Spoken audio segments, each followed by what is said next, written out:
एका शांत आणि सुंदर रात्री आकाशात खूप सारे तारे चमकत होते.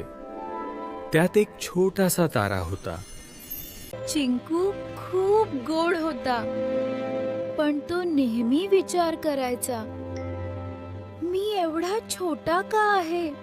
तो सूर्याकडे पाहायचा आणि म्हणायचा, वाह, किती मोठा, किती तेजस्वी, काश मी पण तसाच असतो. तेवढ्यात चंद्र हसत म्हणाला, प्रत्येकाची चमक वेगळी असते. तू छोटा आहेस, पण खास आहेस. तो हळूहळू दुःखी व्हायला लागला आणि स्वतःलाच कमी समजू लागला. चिंकूने ठरवलं, मी माझ्या पूर्ण ताकदीने चमकणार.